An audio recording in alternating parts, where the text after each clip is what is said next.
आज का पहला आर्टिकल यूएस के सुप्रीम कोर्ट में जो लिमिटेड अफर्मेशन एक्शन किया गया है यूएस की सुप्रीम कोर्ट के द्वारा, उसके बारे में है। आपको मैं समझा देना चाहता हूँ अफर्मेटिव एक्शन क्या होता है। अफर्मेटिव एक्शन होता है कि किसी कम्युनिटी को लेवल प्लेइंग फील्ड प्रोवाइड करने के लिए, जैसे ब्लैक्स हो गए हैं और बहुत सारे माइनॉरिटी ग्रुप हो गए, उनको लेवल प्लेइंग फील्ड प्रोवाइड करने के लिए यूएस गवर्नमेंट क्या करती है, अफर्मेटिव रिजर्वेशन प्रोवाइड कर। अफर्मेटिव एक्शन को हम रिजर्वेशन की तरह यूज़ कर सकते हैं। मतलब सुप्रीम कोर्ट क्या करती है, अफर्मेटिव एक्शन प्रोवाइड करती है माइनॉरिटी को रिजर्वेशन प्रोवाइड करने के लिए। तो सुप्रीम कोर्ट ने इसे लिमिट कर दिया है। मतलब जो कॉलेजेस के एडमिशन में रेस के बेसिस पर रिजर्वेशन मिलता था ब्लैक्स को, स्पेनिश लोगों को और अदर माइनॉरिटीज़ को, उसको लिमिट कर दिया है। तो उसी से रिलेटेड ये आर्टिकल है। इंडिया में रिजर्वेशन का क्या प्रोविज़न है, इंदिरा साहनी केस क्या है, वो बताया गया है, और अफर्मेटिव एक्शन क्या होता है। अब आप देख लीजिए अफर्मेटिव एक्शन क्या होता है। पॉजिटिव एक्शन या पॉजिटिव डिस्क्रिमिनेशन होता है। ठीक है, ये पॉजिटिव एक्शन या पॉजिटिव डिस्क्रिमिनेशन होता है। तो यूएस जो प्रिजुडिस हुए, जो हिस्टोरिकल उनके साथ हिस्टोरिकल डिस्क्रिमिनेशन हुआ, उसको फुलफ़िल करने के लिए यूएस के द्वारा अफर्मेटिव एक्शन किया जाता है और उनको रिजर्वेशन प्रोवाइड किया जाता है। तो वही बात बताई गई है कि ब्लैक्स को, हिस्पैनिक होते हैं स्पेन से जो आए हुए लोग हैं, स्पेनिश बोलते हैं उन्हें, हिस्पैनिक को और माइनॉरिटी स्टूडेंट को कॉलेज में और यूनिवर्सिटी में रिजर्वेशन प्रोवाइड किया जाता है। इसी को अफर्मेटिव एक्शन कहते हैं। अब अफर्मेटिव एक्शन को इंडिया से कंपेयर कर लेते हैं कि इंडिया में क्या प्रावधान है। अब इंडिया में क्या है, पर्पज़ क्या है अफर्मेटिव एक्शन का, uplift the lower strata of society.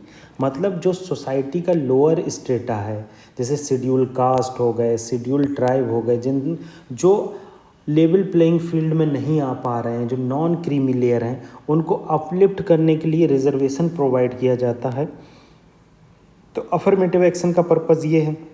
अब जेनेसिस क्या है, ये इंट्रोड्यूस किया गया फंडामेंटल राइट में 15 क्लॉज 4 और 16 क्लॉज 4 में। ठीक है, यहाँ पर ये बताया गया कि कैसे कॉलेज में रिजर्वेशन प्रोवाइड किया जाएगा, कैसे गवर्नमेंट में रिजर्वेशन प्रोवाइड किया जाएगा। और आर्टिकल 14 देखेंगे तो डिस्क्रिमिनेशन बताए गए हैं बेसिस के, किस बेस पर डिस्क्रिमिनेशन नहीं किया जा सकता, और 16 में बताया गया किस बेस पर डिस्क्रिमिनेशन नहीं किया जा सकता एम्प्लॉयमेंट में और कॉलेज में। अब क्या है, इंदिरा साहनी केस। इंदिरा साहनी केस बहुत इम्पॉर्टेंट है। 1992 में ये केस आया था। इंदिरा साहनी केस में क्या किया गया था, अपर लिमिट फिक्स कर दी गई थी। अब आप यहाँ इस चीज़ को समझिए, मान लो 100 सीट हैं कहीं पर, तो 50 सीट जो है वो अपर क्लास की हो गई और 50 जो है लोअर क्लास की हो गई। मगर अगर लोअर क्लास की लिमिट 50 से ऊपर जाती है तो आपको रिजर्वेशन नहीं दिया जाएगा। ये कहना चाह रहे हैं अगर लोअर क्लास की सीट 50 से ऊपर जाती है, SC ST एम्प्लॉयमेंट और एजुकेशन दोनों में, तो आपको रिजर्वेशन नहीं दिया जाएगा। आपकी लिमिट 50 से नीचे ही रहना चाहिए। मगर ये मैंडेटरी नहीं है। सुप्रीम कोर्ट ने कहा कि एक्सट्रीम सर्कमस्टांसेस में इसको तोड़ा जा सकता है। ठीक है, ये मैंडेटरी नहीं है। सुप्रीम कोर्ट ने इस पर वर्डिक्ट दी, इसको ब्रीच किया जा सकता है, यही बात यहाँ पर बताई गई है। और यूएसए में कैसे हिस्टोरिकली जो डिस्क्रिमिनेट हुआ था वो पर्पस बताया गया, और ये जो रिजर्वेशन है कौन से एक्ट में है ये बताया गया। और हर स्टेट में अलग अलग है ये, क्योंकि वहाँ पर स्टेट का अपना कॉन्स्टिट्यूशन होता है, स्टेट के अपने लॉ होते हैं। तो ये चीज़ यहाँ बताएगी। तो हमने देखा कि आर्टिकल 15 और 16 की क्या इम्पोर्टेंस है रिजर्वेशन के लिए, इंदिरा साहनी केस क्या है, और कैसे हमारे इंडिया में लेवल प्लेइंग फील्ड प्रोवाइड करने के लिए लोअर स्ट्रेटा को रिजर्वेशन प्रोवाइड किया जाता है। अगला आर्टिकल गवर्नर्स की पावर के ऊपर है। अक्सर देखा जाता है गवर्नर क्या करते हैं, एक एजेंट के रूप में वर्क करते हैं, जो सेंटर के द्वारा स्टेट में अपॉइंट किए जाते हैं। तो गवर्नर बहुत सारे केसेस में डेमोक्रेटिकली इलेक्टेड गवर्नमेंट का अपोज करते हैं। वही चीज़ बताई गई है कि कैसे तमिलनाडु में रिसेंटली 1 मंथ पहले की बात है कि तमिलनाडु में रिसेंटली गवर्नर ने पोर्टफोलियो शिफ्ट करने से मना कर दिया। Reject government's request to shift portfolio of minister. तो यही बात बताई गई है। आर्टिकल 164 को आप देख लीजिए ध्यान से। 164 जो आर्टिकल कहता है CM shall be appointed by governor और other minister shall be appointed by governor on the advice of CM. ये चीज़ इम्पॉर्टेंट है कि हम जो अदर मिनिस्टर अपॉइंट करेंगे तो सीएम के द्वारा अपॉइंट करेंगे। तो इससे यहाँ ये चीज़ पता चलती है, अगर गवर्नर गवर्नमेंट की सजेशन को रिजेक्ट कर देते हैं, सीएम के सजेशन को रिजेक्ट करते हैं, तो ये कॉन्स्टिट्यूशन का भी वायोलेशन होगा और हमारे आर्टिकल 164 का भी वायोलेशन होगा और फेडरल स्ट्रक्चर को ये कहीं ना कहीं कमज़ोर करेगा और कोऑपरेटिव फेडरलिज्म को भी डिस्टॉर्ट करेगा। तो यही चीज़ यहाँ पर बताई गई है, कैसे गवर्नर को स्टेट गवर्नमेंट जो इलेक्टेड गवर्नमेंट है, डेमोक्रेटिकली इलेक्टेड गवर्नमेंट है, उसको अपोज नहीं करना चाहिए। अब आगे देखिए क्या कहा गया है। गवर्नर क्या होता है? चीफ एग्जीक्यूटिव हेड होता है स्टेट का, ठीक है। एग्जीक्यूटिव हेड मतलब बहुत सारे एग्जीक्यूशन जो होते हैं वो गवर्नर के साइन के द्वारा होते हैं और एजेंट होता है सेंट्रल गवर्नमेंट का, ठीक है। अब इनके पास पावर क्या क्या होती हैं? पावर देख लो आप। पावर एग्जीक्यूटिव पावर होती है, मैंने बताया एग्जीक्यूटिव चीफ मिनिस्टर को अपॉइंट करता है और अदर काउंसिल ऑफ मिनिस्टर को। जुडिशियल पावर क्या होती है? पार्डन देता है, रिमिट करता है, कम्यूट करता है, ठीक है। और लेजिस्लेटिव पावर क्या होती है? ऑर्डिनेंस इशू करता है। जब एक सेशन या 2 सेशन लेजिस्लेटिव असेंबली या लेजिस्लेटिव काउंसिल दोनों में से एक या कोई एक सेशन नहीं होता है, रिसेस में होता है, तब ऑर्डिनेंस इशू किया जाता है, जैसा कि हमने पहले डिस्कस किया। अब क्या है, मिसट्रस्ट बहुत ज़्यादा बढ़ रहा है। वो क्यों बढ़ रहा है? वो आर्टिकल 200 के द्वारा बढ़ रहा है। क्या करते हैं आजकल गवर्नर, क्या करते हैं, इस सेंटर के एजेंट होते हैं, तो कोई भी बिल आता है उसको डायरेक्टली सेंटर को भेज देते हैं। तो सेंटर को प्रेसिडेंट को भेज देते हैं। प्रेसिडेंट को भेजने का मतलब सेंट्रल कैबिनेट, तो उसमें मिसट्रस्ट बहुत ज़्यादा बढ़ जाता है। तो यही चीज़ यहाँ पर बताई गई है, ठीक है। अब बहुत सारी कमेटी हैं जो सेंटर और स्टेट से रिलेटेड है, ये आपको लर्न करना है। आप पॉलिटी के बेसिक्स में भी पढ़ेंगे इसे, मैं यहाँ पर भी आपको बता रहा हूँ। जैसे Rajamannar commission, Punchhi commission, Sarkaria commission और वेंकटा चलैया कमीशन, इन्होंने सब ने कहा है कि बेटर अंडरस्टैंडिंग होना चाहिए, स्टेप्स लिए गए बहुत सारे कि बेटर कोऑर्डिनेशन हो सके, कोऑपरेटिव फेडरलिज्म को बढ़ावा दिया जा सके गवर्नर और स्टेट के बीच। यही चीज़ यहाँ पर बताई गई। तो हमने देखा कि गवर्नर कैसे अपनी विल को इम्प्लीमेंट करते हैं, स्टेट गवर्नमेंट का क्या रोल है, आर्टिकल 164 क्लॉज 1 किससे रिलेटेड है, आर्टिकल 200 कैसे फेडरल स्ट्रक्चर को कभी कभी डिस्टॉर्ट करता है, Rajamannar commission, Punchhi commission, Sarkaria commission और वेंकटा चलैया कमीशन के बारे में हमने जाना। ये इंपॉर्टेंट चीज़ हैं बहुत ज़्यादा। आप आर्टिकल जो न्यूज़ में डेली आ रहे हैं उसको ज़रूर याद कर लें। अगला आर्टिकल देखते हैं, जनरल कंसेंट ऑफ सीबीआई से रिलेटेड, कि तमिलनाडु ने क्या किया है, रिसेंटली अपनी जनरल कंसेंट को विदड्रॉ कर दिया है। तो यही चीज़ इस आर्टिकल में बताई गई। तो हम देख लेते हैं कैसे सीबीआई वर्क करता है। सीबीआई गवर्न होता है डीएसपी एक्ट 1946 के द्वारा। डीएसपी एक्ट क्या है? दिल्ली स्पेशल पुलिस एस्टेब्लिशमेंट है, इसके द्वारा गवर्न होता है। तो इसमें 2 तरह की कंसेंट होती है, जनरल कंसेंट और केस स्पेसिफिक कंसेंट।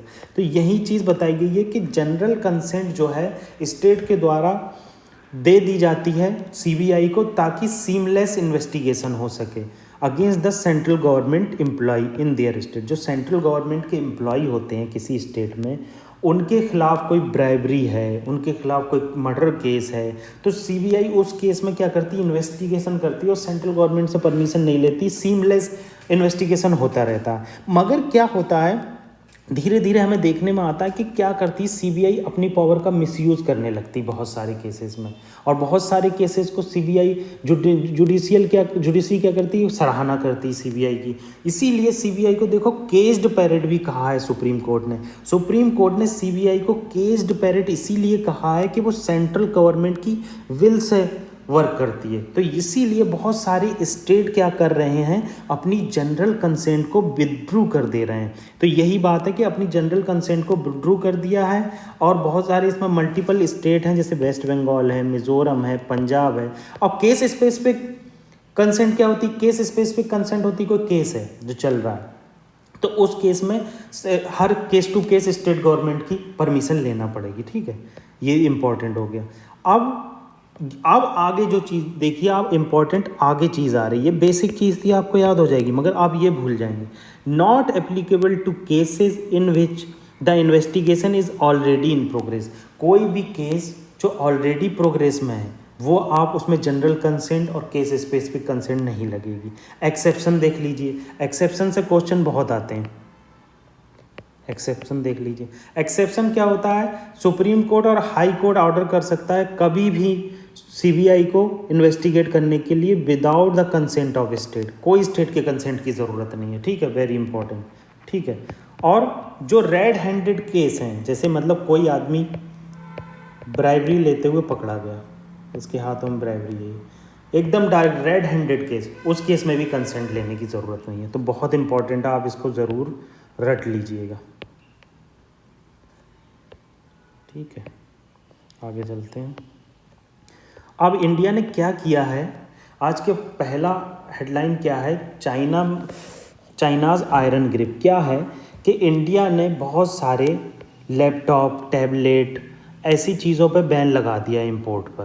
बैन तो नहीं लगाया, मगर उसमें ये कहा है कि आपको एक आइडेंटिटी प्रूफ देना पड़ेगा और कस्टम चार्जेस बढ़ जाएंगे। ये सब इसलिए किया जाता है कि हम डोमेस्टिक मैन्युफैक्चरिंग को बढ़ा सकें, डोमेस्टिकली जो प्रोडक्ट बन रहे हैं उनका एक्सपोर्ट बढ़ा सकें, उनकी क्या कहते हैं ख़रीदारी बढ़ा सकें, ये सब है। तो देखो चाइना से हमने अब तक जो लैपटॉप, टैबलेट वगैरह इंपोर्ट किए हैं वो 9,446 मिलियन डॉलर के किए हैं, वर्थ थी उसकी। उसके बाद Hong Kong, then Singapore.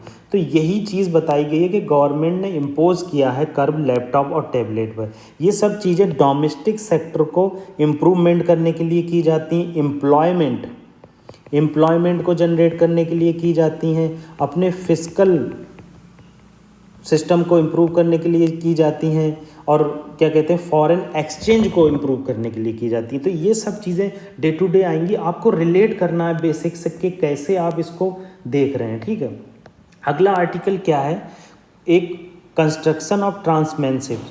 Nicobar reason में एक कंस्ट्रक्शन हो रहा है ट्रांसमैनशिप पोर्ट का और इंटरनेशनल एयरपोर्ट का और टाउनशिप का। तो इसके लिए करीब 10 लाख पेड़ काटे जाएंगे। तो वही बात बताई गई है कि कैसे एनवायरनमेंट को इसका नुकसान हो सकता है और एनजीटी को अप्रूव देना चाहिए या नहीं देना चाहिए, यही एनजीटी के आगे चैलेंज है। तो देख लेते हैं अंडमान निकोबार की, हम लोकेशन देख लेते हैं। अंडमान निकोबार में अगर हम नॉर्थ में देखेंगे तो नॉर्थ में एक सैडल पीक पड़ता है, ये सैडल पीक इसकी लार्जेस्ट पीक है। और अंडमान और निकोबार की कैपिटल क्या है, पोर्ट ब्लेयर है, जो अंडमान आइलैंड में है। और अंडमान और निकोबार को जो आपस में डिवाइड करता है, ये डिवाइड जो है इसी को हम 10 डिग्री चैनल कहते हैं। क्या कहते हैं, 10 डिग्री चैनल। अंडमान और निकोबार, ऐसे नहीं पूछेगा कि आपको अंडमान और निकोबार बोल देगा और कहेगा 10 डिग्री चैनल इन दोनों को आपस में डिवाइड करता है। ये बहुत बेसिक क्वेश्चन होगा, टफ क्वेश्चन पूछेगा। लिटिल अंडमान और कार निकोबार को जो लाइन डिवाइड करती है उसे क्या बोलते हैं, ठीक है। और पूछ लेगा कार निकोबार, तरासा, कच्छवा, लिटिल निकोबार, ग्रेट निकोबार कहाँ पर है। आपको ये चीज़ याद रखना, कोई चीज़ न्यूज़ में आ रही है तो उसका नाम भूलना नहीं है। जैसे पोर्ट्स आ जाते हैं, जैसे चर्नोवाक यूक्रेन में है, चर्नोविल सॉरी, तो ये सारे पोर्ट आपको पता होना चाहिए। वो पूछेगा रिसेंटली ये न्यूज़ में था, वो किस चीज़ से रिलेटेड है। तो आपको ये सब चीज़ें पता होना चाहिए। अब पीएम अटेंड करेंगे ब्रिक्स समिट साउथ अफ्रीका में पीएम ब्रिक्स को समिट को अटेंड करेंगे और यूक्रेन और रसिया की वार हो रही है उसको कैसे सुलझाया जा सकता है, इस पे भी बात होगी। तो हम ब्रिक्स के बेसिक जान लेते हैं। ब्रिक्स का एक्रोनिम्स जो है वो उसको हम बोलते हैं Brazil, Russia, India, China and South Africa. BRIC जो वर्ड है वो 2001 में ब्रिटिश इकोनॉमिस्ट जिम ओ'नील के द्वारा दिया गया था। ठीक है, जिम ओ'नील ने ब्रिक्स वर्ड दिया था और इसको फॉर्मलाइज किया गया ब्रिक फॉरेन मिनिस्टर की समिट हुई 2006 में। तो मतलब वर्ड दिया गया 2001 में, मगर फॉर्मलाइज कब हुआ ब्रिक, ये इंपॉर्टेंट है। 2006 में हुआ जब इसकी फर्स्ट फॉरेन मिनिस्टर की मीटिंग हुई। साउथ अफ्रीका ने 2010 में इसे ज्वाइन किया गया, देन एक्रोनिम्स इसका चेंज हो गया, ब्रिक्स हो गया। तो ये दो चीज़ें बहुत ज़रूरी है याद रखना। अब ये क्वेश्चन बहुत आता है, वो सिंपल क्वेश्चन है, ये पूछेगा कि ऐसे करके पूछेगा, मैं आपको बता रहा हूँ। जो ग्लोबल की पॉपुलेशन है उसमें ब्रिक्स देशों की पॉपुलेशन 50% से ज़्यादा है, वहीं गलत हो जाएगा। आप ब्रिक्स जो है ग्लोबल पॉपुलेशन में शेयर 41% है, जीडीपी का शेयर ग्लोबल जीडीपी में 24% है और ग्लोबल ट्रेड में 16%। ये आपको बहुत ज़रूरी है, याद करना ही करना है। आपको ऐसा लगेगा इस पर क्वेश्चन नहीं आएगा, इस पर क्वेश्चन नहीं आएगा जो ऊपर बता रहा हूँ मैं, इस पर क्वेश्चन जरूर आ जाएगा। ठीक है, चेयरमैनशिप रोटेट होती रहती है, ये सब चीज़ें आपको याद हो जाएंगी, मगर ये चीज़ आपको याद नहीं होगी। चेयरमैनशिप रोटेट होती रहती है। अब इनिशिएटिव क्या है, इनिशिएटिव आप देख लीजिए। इनिशिएटिव क्या है, 6th ब्रिक्स समिट हुई थी फोर्टालिज़ा में ब्राज़ील में 2014 में, उसमें न्यू डेवलपमेंट बैंक बनाई गई। आपको ये याद रखना है कि 6th समिट कौन सी समिट थी, 6th समिट थी। और न्यू डेवलपमेंट का हेडक्वार्टर कहाँ है, चाइना में है। आपको ये पूछेगा एशियन डेवलपमेंट बैंक और न्यू डेवलपमेंट बैंक, इनके हेडक्वार्टर में कंपेरिजन पूछ ले। ये संघाई में है, सॉरी ये देखो मुझे भी कन्फ्यूज़न हुआ, बीजिंग में है ये और ये संघाई में। ये आपको याद रखना, ये दोनों चीज़ें। ठीक है, अब इंफ्रास्ट्रक्चर प्रोजेक्ट अप्रूव किए जाते हैं, बहुत सारे सस्टेनेबल डेवलपमेंट प्रोजेक्ट अप्रूव किए जाते हैं। इंडिया ने बहुत सारा लोन यहाँ न्यू डेवलपमेंट बैंक से लिया जो हमारे इंफ्रास्ट्रक्चर प्रोजेक्ट में यूज़ हो रहा है। अब कंटीजेंट रिजर्व देख लीजिए क्या होता है। 2014 में ब्रिक्स ने कंटीजेंट रिजर्व बनाया। ये कंटीजेंट रिजर्व क्या होता है, जब पेमेंट क्राइसिस हो जाता है, जैसे 1992 में इंडिया में बैलेंस ऑफ पेमेंट क्राइसिस हो गया था, तो हमें IMF के पास जाना पड़ा था, इंटरनेशनल मॉनेटरी फंड के द्वारा। अगर उस टाइम ब्रिक होता तो हम वहाँ जाने की ज़रूरत नहीं थी और हम ब्रिक से फाइनेंशियल स्टेबिलिटी ले लेते और उसके द्वारा जो हम पैसा लेते उसको इन्वेस्ट कर देते। ठीक है, यही चीज़ बताई गई है कैसे हम अपनी इकॉनमी को उभार सकते हैं। और वो जो शॉर्ट में है कंटीजेंसी रिजर्व यूज़ हो सकता है, जैसे अर्थक्वेक आ गया उसमें यूज़ हो जाएगा, यही सब बातें बताई गई। अब कैबिनेट सेक्रेटरी का 3rd टाइम एक्सटेंशन हुआ है, तो हम ये चीज़ इंपॉर्टेंट है, आपको ये प्रॉब्लम हो सकती है कि डायरेक्ट क्वेश्चन पूछेगा कैबिनेट सेक्रेटरी किसके द्वारा अपॉइंट किया जाता है, तो आप सोचेंगे अरे ये बहुत बड़ी बॉडी है, कॉन्स्टिट्यूशन में इसका प्रोविज़न होगा, इसका कहीं ना कहीं दिया होगा, मगर ऐसा नहीं है। कैबिनेट सेक्रेटरी प्राइम मिनिस्टर के द्वारा अपॉइंटमेंट कमेटी ऑफ कैबिनेट होती है, वो हेड की जाती है। प्राइम मिनिस्टर इस कमेटी को हेड करते हैं और प्राइम मिनिस्टर के द्वारा कैबिनेट सेक्रेटरी अपॉइंट कर लिए जाते हैं।